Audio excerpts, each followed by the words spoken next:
Coming up. It was just a shock to the system. In your face. This is what the world is going to be like. On Chicago's South Side, a few powerful men completely transformed the way Americans eat. A small handful of people reinvented the system of meat delivery. They streamlined it, industrialized it, automated it. But behind the cheap meat were hidden costs. The smell was like being in the toilet 24/7. This is the result of different accidents that I have. You have all of this animal waste and blood running in this creek. And in time, the American people would fight back. It was just constant lawsuits. There was just constant investigations, constant bad news. The story of meatpacking in Chicago is the story of American capitalism. The Union Stockyards, next on Chicago Stories.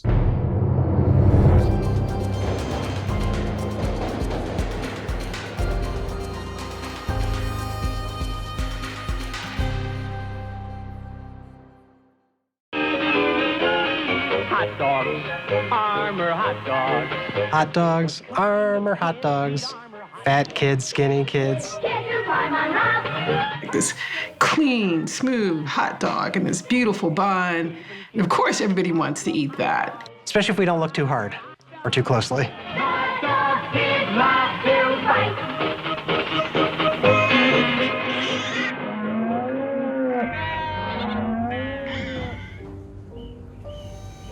It covers up such exploitation.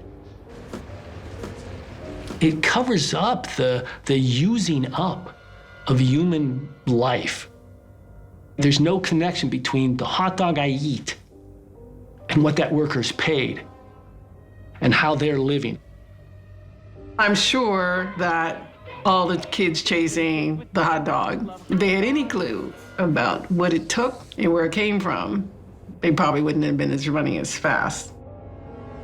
The Armour hot dog was one of the many meat creations of Chicago's Union Stockyards, a square mile of pens and slaughterhouses on the South Side. The stockyards fundamentally changed the way food gets from America's farms to people's dining room tables. It's a world of unimaginable scale. It shocked and fascinated people. One single big, huge place where you break the animal down into its minutest parts to make something else.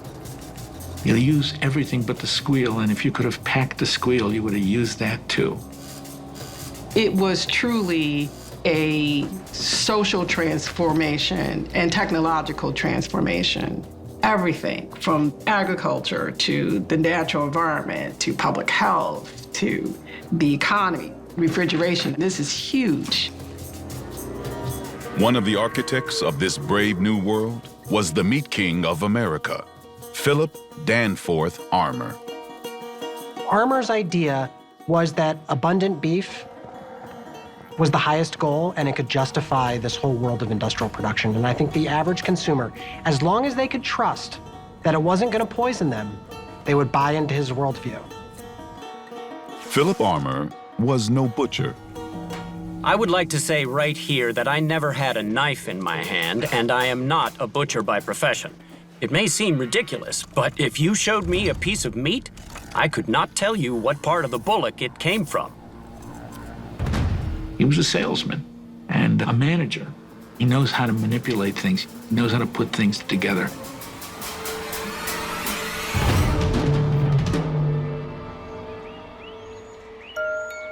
Philip Armour was born in the early 19th century in upstate New York. He did what any smart young man did in the 19th century. He went west, all the way to California, because of the Great Gold Rush. Armour crossed vast stretches of America's West, places where herds of bison roamed, hunted by native people. He saw opportunities here for making money. When I began my tramp across the continent, we thought the only opening in the world was in California. I saw openings all the way there. If you got any really good thing to sell, there are always enough people to consume it. He was, by any measure, a very smart guy and realized panning gold was not where the money was going to be made. Instead, he made a small fortune supplying water to gold miners. Armour then moved to Milwaukee and invested his wealth in hogs. He predicted the price of pork was going to plummet and sold contracts for future deliveries. The move reportedly made him a millionaire. Market manipulation is very important to a guy like Phil Armour. Pretty soon realizes if you really want to make some money, you got to go to Chicago. In the years before the stockyards opened, the Civil War was already making Chicago a major meat producer. It was right at the center of the nation's waterways and an ever-expanding web of railroads. Phil Armour looked at that and said, I want in. Armour opened a small provision company along the south branch of the Chicago River. People like Armour, they get these lucrative contracts with the Union Army to supply them with cattle, with grain. But livestock trading in Chicago was chaotic. Cows and pigs were herded through the streets. So in 1865, a group of railroad bosses and businessmen centralized the industry. They founded the Union Stockyard and Transit Company on an inhospitable patch of land 4 miles south of downtown. It was built on a swamp. They put a huge sewer down Halsted Street and drained the area. The stockyards were outside the city limits, in the town of Lake, where they were free of oversight by city officials. And the open land offered railroads a clear path in and out. It opened on Christmas Day, 1865. What better way to celebrate Christ's birthday in the most capitalist city in the world than to open a Union Stockyard and create a vast industry? Armour set up a meatpacking plant next door in a complex that became known as Packingtown. Chicago and Philip Armour were now in the middle of a new nationwide meat distribution system. The stockyard is essentially a clearinghouse for animals. Cattle can come in from Colorado. Cattle can come in from Montana. Cattle can come in from Texas. And they're redistributed from Chicago to the northeast of the United States. They used to call it a hotel for animals. Farmers had to pay to have their animals there, fed, watered, maintained. A sea of pens, it's almost as far as the eye could see. Meat packers like Armour, hoping to turn these animals into steaks and ham, sent bidders to look over the merchandise. Crazy, how much you want for them cattle? How much? 30 1/4 to buy them. How about 30 1/4? It could be dangerous work, especially for a city kid. I worked in the hog house. There's a hog up above, and he turns and he looks at me one way, and he turns and looks at me the other way, and before you know it, he's between my legs, and he knocks me down. And I look up, and 200 hogs are coming at me, and I turn around, and I realize I had not locked the gate, and they were all headed to Halsted Street. 200 hogs. Oh, my God. So, fortunately, the guys on the dock heard me screaming, and they came and they slammed the gates, and they closed the hogs off. The stockyards radically changed the way Americans bought, sold, and consumed their meat.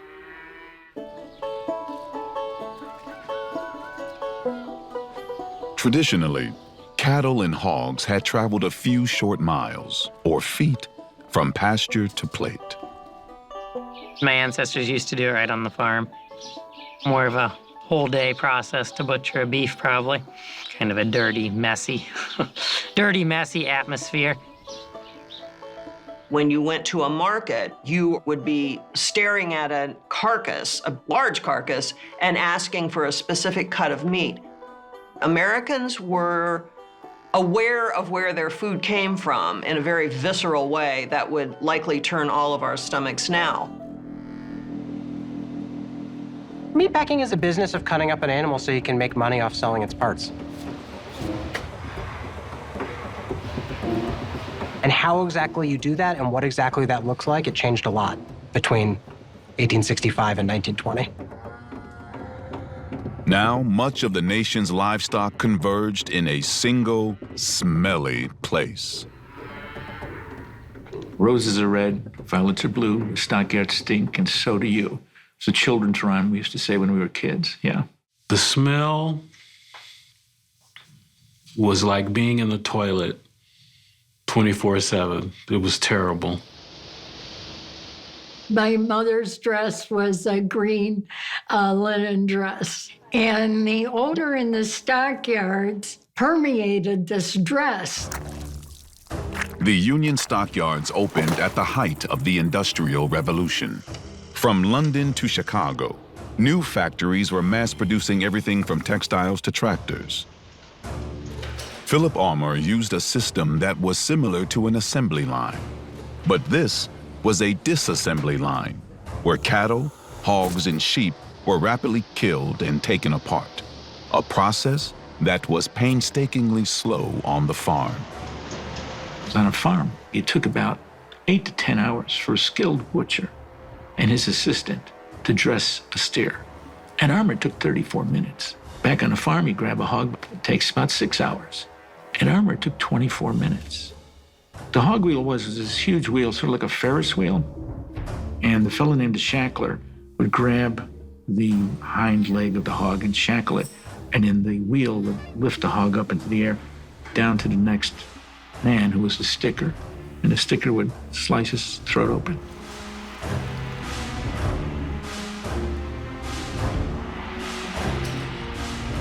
Cattle were more difficult. Cattle are a big animal. I went to see them actually butcher a cow once. It's actually terrible to watch. They were driven into pens that were very narrow pens, and then on a platform up above was a man called the stunner. He carried a sledgehammer. He would take the sledgehammer and rub its nose, and then it would look up. And as it looked up, he would come down. A sledgehammer on the middle of the head. And when the guy missed, you see the eye hanging or anything like that, and the animal, and until he hit him right, this is hell, For the first week, I was not able to sleep because of it. And the shackler would grab the legs and shackle it. Then it would go up, and the steam pulley would take it all the way up. Going along the line, and they got stabbed in the neck. And they take this great big sharp knife. One guy does it, and he cuts that cow open right down the middle. And then all of the guts come out. I was like, oh. Then it would go on to the next person, and the next person, and the next person. They would pick a few workers to work as what they called pace setters. Everyone had to work at their speed. And so you could pay just one person to ensure everyone else went faster. Efficiency means profit. Philip Armour was obsessed with efficiency. He maximized the money made from each animal by using every last unsavory piece of the pig. In a word, byproducts. In the packing houses, every bit of the animal is saved. Our profits come out of the waste, and it is from these profits that we can afford to sell better and cheaper meat than the ordinary butcher. Armour said he packed everything but the last breath of a hog. There's no way to overestimate the importance of byproducts in terms of subsidizing the low cost of meat for Americans in the late 19th century. It was an impressive list of products, some edible, many simply useful. Turn it into gravy, turn it into canned corned beef hash. Put into things like chili and hot dogs. And the intestines, no, that doesn't go away. That becomes chitterlings. Faces of cows, they're removed and they're turned into dog chews. Hog guts were used for violin strings, tennis strings, hog hairs. They weren't discarded. We'd snip these little hairs out and they'd be used for paintbrushes. They stuffed sofas and cushions and Model Ts, purses, belts, shoes. All that stuff is made out of cowhides. People had some pretty nice shoes. You're also going to get some blood, which can be used for a number of things. Fertilizer, all kinds of chemicals, including pharmaceuticals. Supposedly, you could buy buttons made out of blood on Halsted Street that were from animals that were slaughtered that morning, and they would bake buttons out of blood. It's a grisly business, but it was a profitable one. While Armour enjoyed the profits, an army of laborers did the back-breaking work. On Armour's vast disassembly line, each was given one repetitive task. If you're Phil Armour, what you really want is just an unskilled worker so you can pay them as little as possible. Chicago is a city full of immigrants desperate for work. They're Polish, they're Lithuanian, they are Bohemian, Italian. They might not have good command of English. My English was very none. You can imagine that, that you hear some guys yelling in Spanish and other ones in German or in Lithuanian or in Italian or whatever, you know. Squeegee men had mops that pushed the blood into the gutters. He did this for 16 hours, getting 14.5 cents an hour. I had to scoop the blood and the manure from the floors. This was my job. It was the worst. Beef luggers had to be strong young men who would lug the beef. Skilled workers who they were dependent on, they're getting about 50 cents an hour. Certainly better pay and opportunity than they would have found in the countries in which they were immigrating from. But that pay still left them well below what a minimum quality of life would have required. In the packing houses, there were no restrooms. You know what you do. You find a corner, you know. You've got steam coming up from the blood. Sometimes it's hard to see through the steam. In the bone plants, where they would chop up bones for fertilizer, these little pieces of bone would be in the air. They get in your nostrils and they get into your lungs. They would cause lung disease. Guys who pulled hides had to use chemicals, and they didn't wear gloves, so their fingers would get all kinds of sores and cuts. This is the results of different accidents that I have. This one was one day as I was working, one of the pork loins didn't squash my finger. This one over here, they just pick out the other part of the finger, throw them in the garbage, and not on the hamburgers, on the garbage. Not only a meat killing, but a kind of human consuming machine that was almost impossible to escape from. The prevailing belief was a businessman like Phil Armour should be and is free to do what he wants in his business. And if people don't want to work for him, there's always another schmuck who just got off the boat who will do the work. Armour and Company was the world's wealthiest meat packer by the late 1870s, slaughtering 1 million pigs a year. But a challenger was emerging who would completely transform the business. Gustavus Swift began his career as a butcher in Massachusetts. Swift was a real butcher. I mean, he butchered animals. He's a major rival. He was fed up with having to pay middlemen for his cattle on the East Coast, so he simply relocated his family to Chicago with the intention of only buying cattle and shipping them. But Swift soon discovered a problem. It was expensive to ship live cattle out east. Live animals are heavier, and they charge by the pound. He very quickly realized that smart money said, slaughter the cattle here and only ship the parts that you need. His big need right off the bat was for something to move this meat in from Chicago to Boston in 2 to 3 days without it spoiling. Refrigeration is key to this. And so Swift starts to experiment with a refrigerated rail car. Swift's new rail cars featured ice chambers on either side. As warm air rose, it was pulled into the chambers, where it was chilled and recirculated. Basically a train that could keep food chilled with ice. That's not as easy as it sounds. I don't know, it sounds like maybe you just put some ice cubes in a train car. It actually is quite complicated. Swift began to build these huge fleets of these cars. Keeping beef cool between Chicago and the East Coast required an infrastructure. Swift set up icing stations along the rail lines to service his fleet of refrigerated cars. You can never just make a product and sell it. There has to be an entire network of wholesalers who then had to organize to deliver to retailers, who then would finally sell to the customers. Gus Swift was building a new system of food logistics.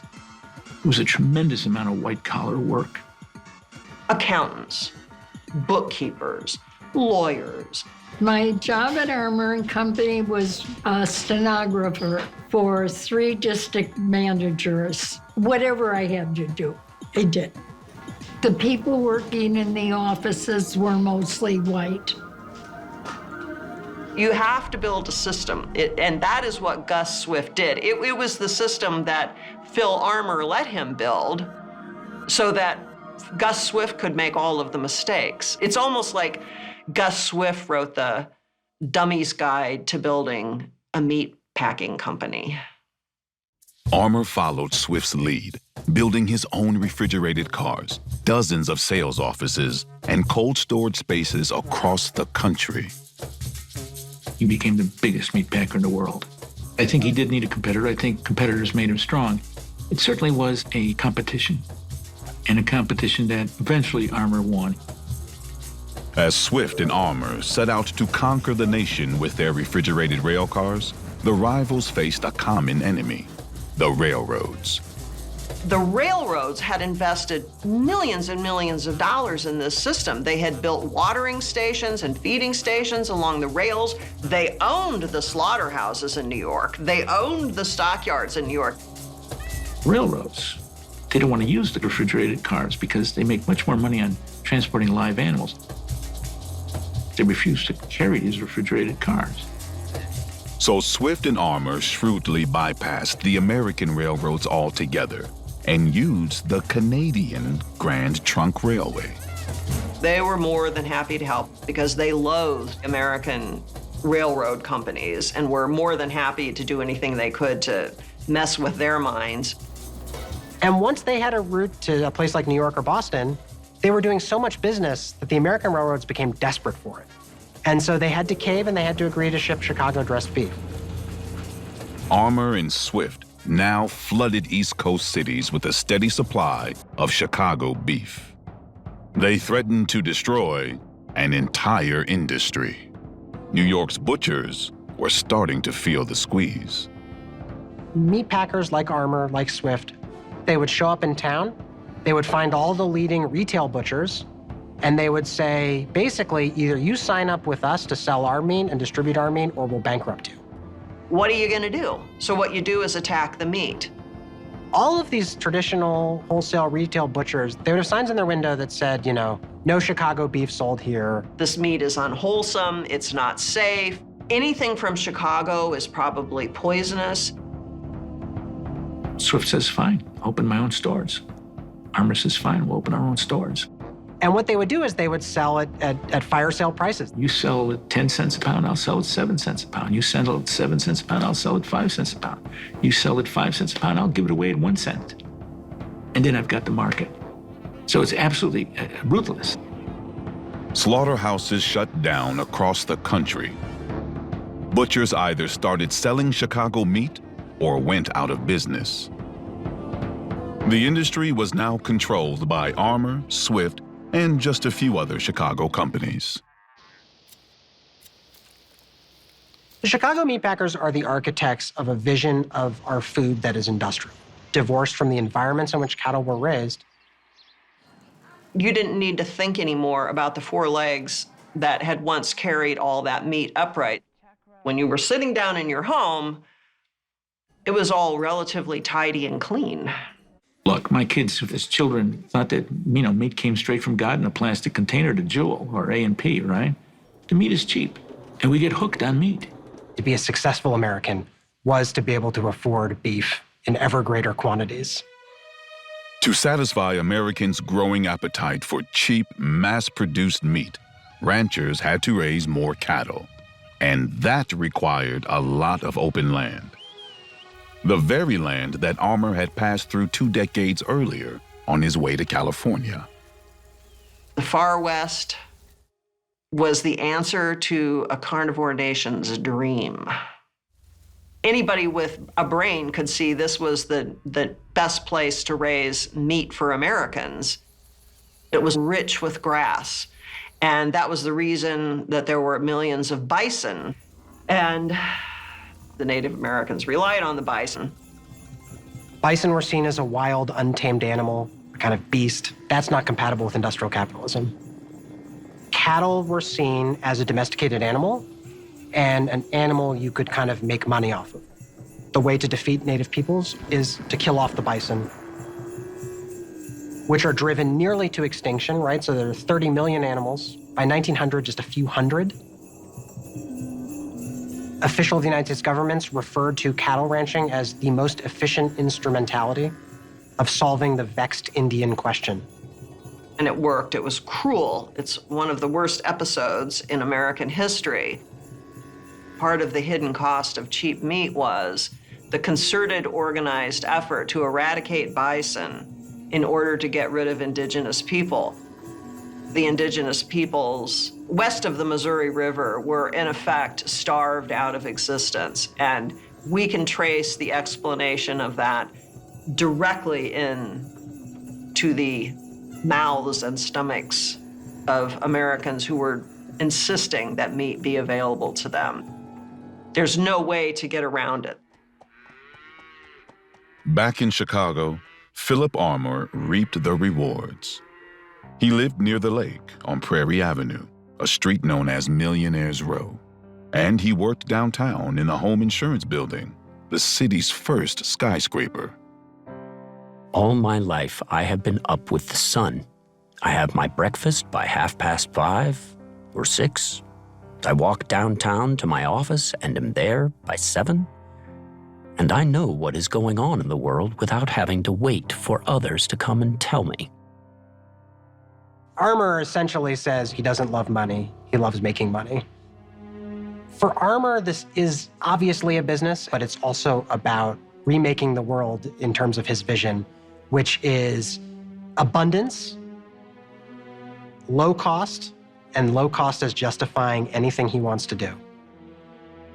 And it gave him power. It gave him power in the public realm because people like beef. Armour worked long hours by choice. But 4 miles south of his downtown office, it was a different story. There were no 8-hour shifts. If packing house workers showed up a minute late, they got docked an hour's pay. And we were not permanent workers. Sometimes we worked 8, sometimes 9 or 10 hours. Sometimes we double up and we work 16 hours depending upon the demand of the work. And we work all that they give us because we know that the following day might not be any work. They had so many men waiting, looking for jobs them days that they just walking like between cattle and pick their best looking man or maybe the strongest looking one. You come. Well, he come. He got a job. But how long, I don't know. And sometimes you might have to wait. If the cattle hadn't arrived yet, they still wanted you on hand, unpaid for hours. And the industrial power of the United States is just human bodies. They were part of the great packing machine. Early attempts to unionize were quickly crushed. Philip Armour made it clear he would sooner move his operations out of Chicago. We shall employ what men we choose, and when we can't, why, we'll nail up our doors. That's all. This sort of thing is the beginning of the end of Chicago's supremacy as a packing center. Chicago could go to hell. He was always threatening to leave. Armour had an ideological opposition to labor unions. He was a believer in the right to contract, that anyone who would agree to something should be able to agree to it, no matter how poorly paid, no matter how dangerous. Tensions between workers and company owners came to a head in 1886, and not just in the stockyards.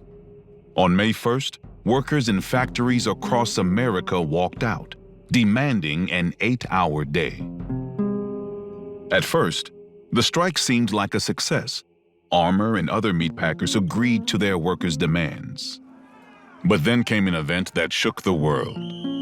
On May 4th, Chicago police marched on a labor demonstration near Haymarket Square. A bomb goes off. Panic ensues. Police officers shoot wildly, blindly. Police officers are killed. Lots of workers are shot. There was a tremendous reaction against labor unions. Armour and the other meat packers announced that employees would go back to working 10-hour days at their old wages. Thousands walked off the job. For Armour, this was an outrage. And what Armour does is he basically says, okay, well, you're all fired. And the Chicago meat packers, on trains, they bring in strike breakers, replacements. Armour brought African Americans up from the South on cattle cars. And they bring in African Americans, and they are coming into these spaces where they're not supposed to be. And you have violence. They're not told that we have a strike that's unfolding. They don't know that until they get here. You're talking about competing forces of marginalized people for jobs. To keep the upper hand, the bosses brought in the Pinkertons. Pinkerton is a detective agency, supposedly, but he was also the armed goons of industrial America. The mall cop, only with deadly weapons. Mr. Pinkerton was originally the guy who protected Lincoln, right? Obviously not well. Armour invited union leaders to his downtown office to talk the situation over face to face. The workers complained about the Pinkertons. Armour, of course, says, I didn't hire him, but of course he did. Armour actually tells his workers that he's in favor of the 8-hour day. Oh, I love my workers, I love everybody. But I'm competing with packing houses in St. Louis that are under 10, 12-hour day. We're competing with the packing houses in Kansas City and Sioux City. And how can you compete with these people if I have to pay you? I'll go out of business. And it's an effective argument, unless you know what's really going on here. His brothers are running those facilities that are using the 10-hour day. In the end, union leaders told their members to halt the strike, and Armour's workers returned to 10-hour days. Workers are rounded up. Union offices are padlocked. Union printing presses are destroyed. And the labor movement goes into a deep freeze. Armour says unionization is going to mean you aren't going to be able to afford the meat you've become accustomed to. He's essentially ensuring the American public will side with him against any attempts to unionize. By 1890, Armour is undoubtedly the richest of the Chicago meat packers. He's also one of the richest, if not the richest person in Chicago. But Armour's ascendancy was attracting unwanted attention from Washington, D.C. Congress had been fielding angry complaints from some influential constituents, ranchers, butchers, the railroads. Their businesses were all suffering under the utter dominance of Armour. There was a great cattle bust in the far west, and prices for cattle just collapsed. Ranches went broke. People lost money. That's what prompted these hearings, because the belief was very strong that somehow Swift, Armour, that they were organizing, colluding to set prices for cattle and for the meat. And so they convened a committee to investigate both the transportation and sale of meat products, and it was led by a guy named George Vest. Vest was a senator from Missouri. He had actually been a Confederate during the American Civil War, but he had rehabilitated himself, and he kind of had built a reputation as someone who wanted to investigate American business. Senator Vest subpoenaed Philip Armour to appear before his committee at the U.S. Capitol. They're all just convinced that Phil Armour is to blame. In this very dramatic scene, he shows up. He has a prepared statement. Mr. Chairman and gentlemen of the committee, I respectfully ask leave to submit a statement which gives my opinion of the causes that have brought about the depreciation of the price of since the census of 1880, when they numbered 35,925,000 in value of hides, tallow, oleomargarine oil, fresh meat cuts, and canned... Armour is performatively indignant if you remember any of the times that CEOs are called before Congress. Many foreign countries, following the precedents. He spent all of his time talking about the global market. People in Europe wanted this, and people in China want that. From Australia, New Zealand, and South America and Europe. Chicago may be his base, but the business is global. When asked if he colludes, he famously says that sometimes they cooperate, the meatpackers, but it's in the consumer's interest. Armour admitted setting prices, but claimed he was doing Americans a service. After all, didn't they want cheap meat? You fix the price, both as to cut meats and as to canned meats. With other dealers? Yes, sir. Now, I ask you who those dealers are. I will state who is not in it. I do not care about knowing who is not in it. I ask to be excused until I can consult my attorney. They ask him, has he been bankrupting these butchers? And he says, of course not. And then they produce evidence. They produce a telegram from the Armour headquarters to their local agent saying, either get this guy on board or make him bankrupt. I would not know what one of my clerks out of so many did. As I explained, I do not know the details of the business. Competition is a great thing to talk about and say it's a great American ideal. But in reality, if you can cut out on a competition, you can make a bigger profit. And that's exactly what Armour and all of them did.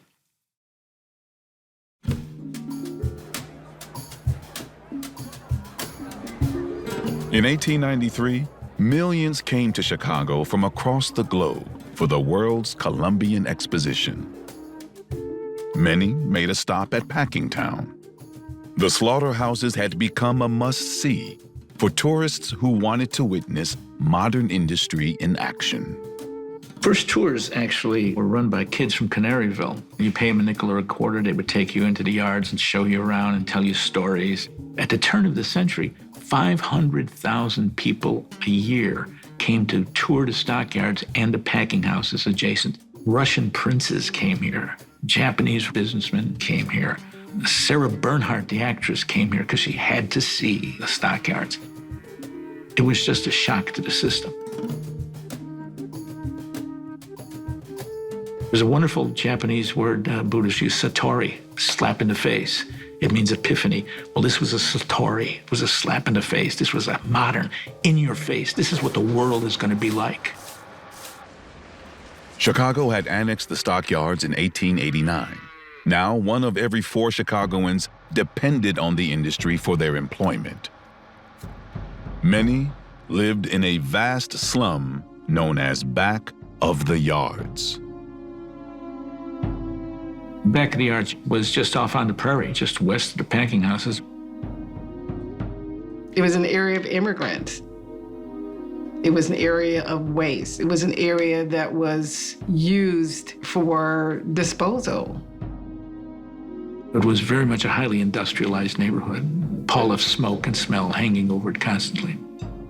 It's hideous and horrifying because you have all of this animal waste and blood running right behind them in this creek. Bubbly Creek across Ashland Avenue, right at 41st Street. That was the northern boundary of the neighborhood. The western boundary were the garbage dumps west of Damon. Wherever you had a poor neighborhood, that's where the dumps were placed. You're not going to put that dump site in a Rockefeller's neighborhood. The death rate for children was 3 to 5 times higher in this neighborhood than it was in Hyde Park, which is only about 20 minutes away by a streetcar. It was just a toxic situation, literally and figuratively. Philip Armour was eager to show he was doing his part to help his workers. He created the Armour Mission, a Sunday school for Southside children. He insisted that it be non-denominational. I don't care whether the converts are baptized in the soup bowl, a dishpan, or the Chicago River. I'm just a butcher trying to go to heaven. He donated $1 million to start the Armour Institute, where young people could get the skills they needed in an increasingly high-tech world. It later became the Illinois Institute of Technology. We want to make some fine Americans out of rough material. Here are some young foreigners. They are learning our language. They're studying American history. They're having it impressed on their minds what this country means and how it differs from others. There's lots of buildings that have the names of industrialists on them who did absolutely terrible things to human beings, and then used the wealth that they created from that exploitation to alter public perception. The job of improving the lives of Armour's workers would fall to a woman known as the Angel of the Stockyards. Mary McDowell was a former Sunday school teacher who chose to live in back of the yards despite her social pedigree. When Mary McDowell came here, she said it was like going to the Wild West. She was from Evanston, right? She was a little more civilized. She is a progressive, and she feels a need to help the immigrants in the back of the yards. Inspired by her friend Jane Addams, McDowell opened a settlement house and started offering kindergarten, day nurseries, and classes in music, drama, and English. Housewives could come there to have some vegetables grow, to learn some knitting, to have their children come together to play. She also began crusading for environmental justice. Mary McDowell saw that the stockyard waste was not being created by the immigrants, but they were the ones suffering from it. There is a mindset of people being responsible for themselves. You know, pull yourself up by your bootstraps, even if you're sinking in 12 feet of feces. McDowell waged a relentless campaign to clean up Bubbly Creek. She fought to build parks for the neighborhood children. And she engaged in a years-long battle to close the local garbage dump. Mary McDowell said, okay, your children are going to continue to get ill because you got these dumps. Your children are going to continue to get ill because you got this methane gas, and this is what that means. McDowell's social class gave her an advantage. She had the power to hold the likes of Philip Armour accountable. You understand your father is that person of power, your uncle, your brother is that person of power. She understood their mindset, and she knew how to work the system. In time, McDowell forced the city not only to close the dump, but to create a modern citywide garbage system. Thanks to her protests, a park did open in back of the yards. And though it took 3 decades of complaints, the city finally filled in the most polluted section of Bubbly Creek. She's the mother of environmental justice because it was complete injustice for them to live there and suffer from that, become ill and die from it.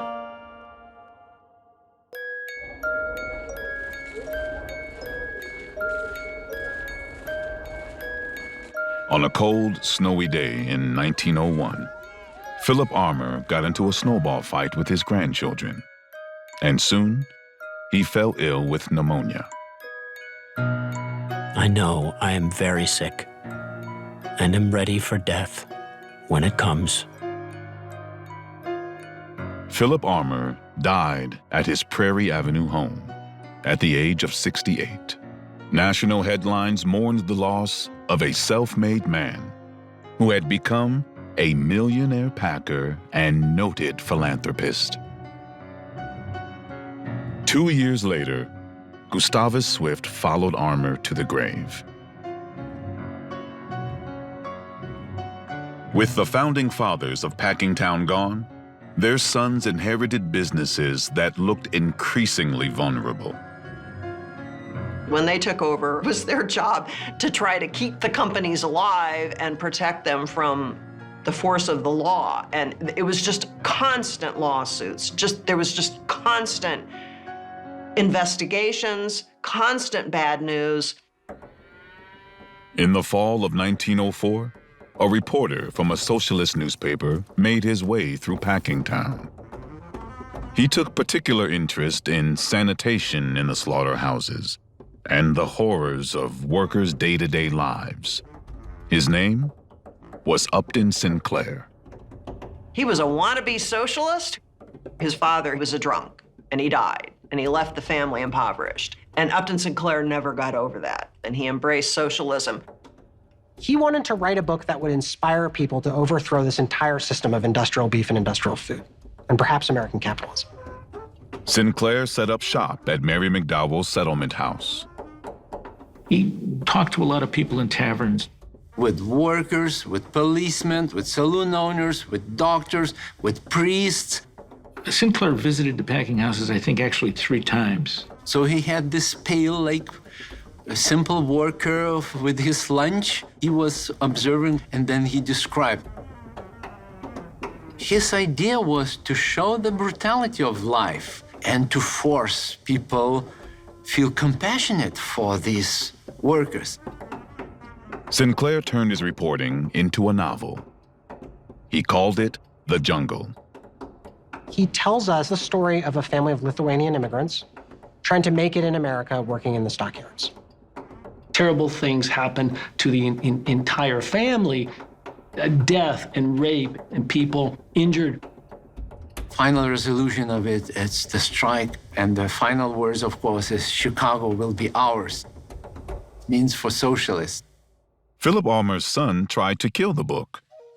I think that Armour wanted to not let it be printed in Europe.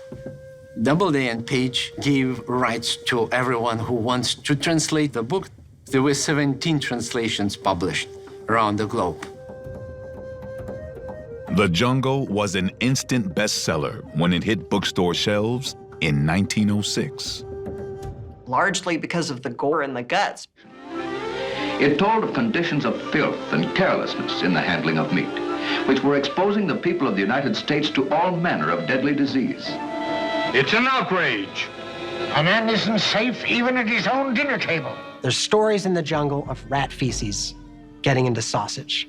There's stories of workers being injured and falling into things while meat is cooking, contaminating with their blood or their sweat or their body parts. A finger goes into the sausage. People start thinking of this. Oh my goodness, I will be vegetarian. Teddy Roosevelt latched on to this. He came into the White House determined to bust all of the trusts. He didn't want to destroy corporations, but what he thought was there needed to be some rules for the corporate capitalists. This might be the way to break the meat packers' kneecaps, and it worked better than anything else he had done. Roosevelt invited Upton Sinclair to the White House. He's a socialist, invited by Teddy Roosevelt to the White House. Oh, it's nice. I'm a writer, 27, the president invites me for lunch. I would go, of course. And Roosevelt said, I have one question for you. Is the jungle true? Teddy Roosevelt says, okay, we need to investigate this. It leads to the passage of the Pure Food and Drug Act, as well as the Federal Meat Inspection Act. Both measures intended to restore the public's faith in the safety and the sanitary qualities of their meat and their food. But what's telling about that is it doesn't do anything to address the conditions of the American worker or what's happening to cattle ranchers or what's happening to traditional wholesale butchers. Sinclair famously says, I wrote this book and I was aiming for the hearts of Americans, but I missed.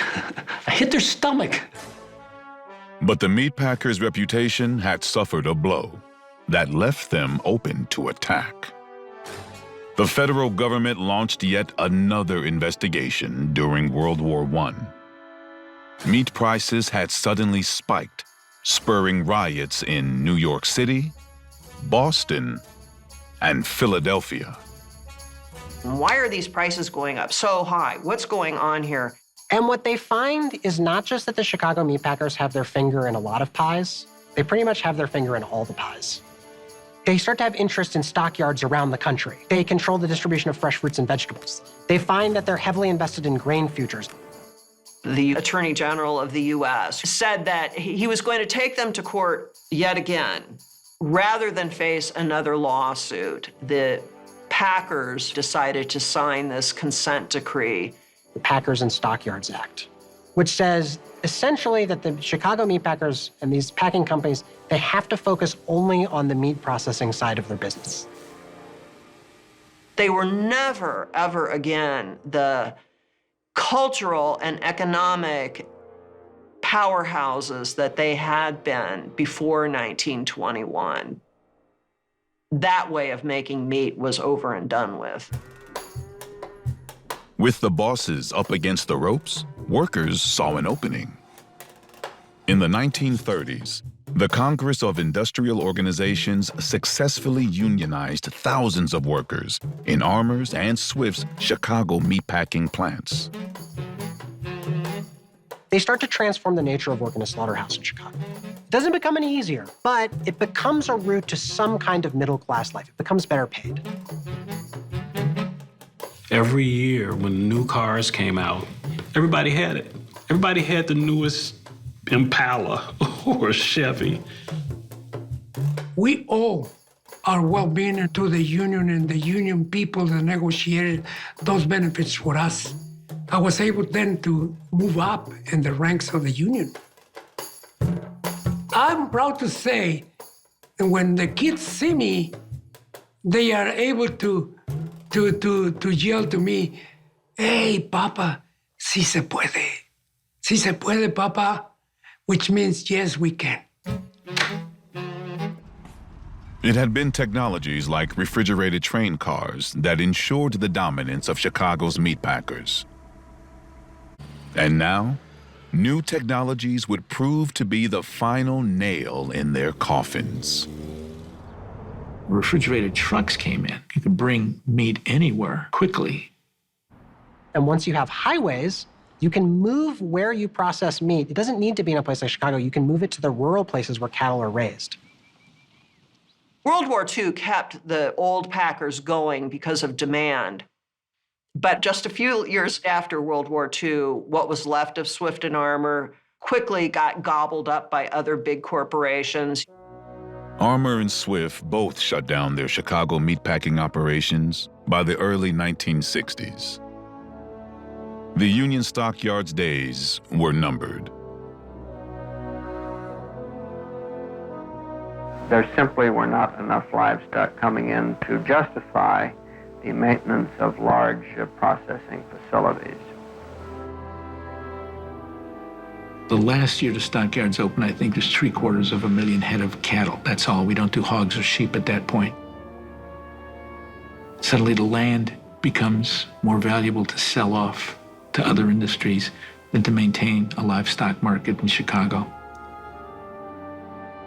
105 years after it opened, Chicago's Union Stockyards closed for good on July 30th, 1971.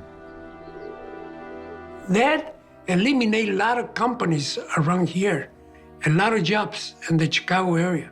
Many families where probably kids grew up thinking they would go to work in the packing plant, there would have to be other ways to get a living. There still are some buildings that are standing. There's the old Swift building on Packers Avenue. There's various Armour buildings closer to Ashland Avenue. There's quite a few actually small meatpacking plants left, but they're not slaughterhouses. There's only one slaughterhouse left.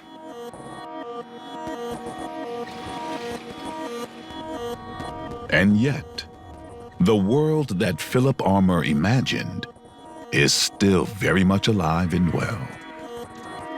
The big thing in the new wave of packing plants was that they were launched by people who hated unions and built the plants intentionally to avoid the need for unions. And they go back to the same tactics that people like Armour used. Armour employed vulnerable recent immigrants. This migrant and immigrant population that doesn't have the political power and the protections that they need. Vietnamese and Hmong and Indian, Pakistani. This story is never going to end. Yeah, the industrial system really supplies extremely cheap meat products for the average American consumer. I can't compete with the big guys, the big packers. There is a very high cost to cheap food, a very high cost. When people raised criticisms of how Armour produced beef, he said, if you want me to change my business practices, the common laborer won't be able to afford their beefsteak. Today, the meat packers say, if you want us to change your business practices, you're not going to be able to afford your hamburger. Armour's world is back with us and remains with us today. We shall see other fortunes made, like mine has been, out of the things we now waste. The boys who get out all there is in that last breath will have a bigger business than mine. We are at the beginning of things, not at the ending.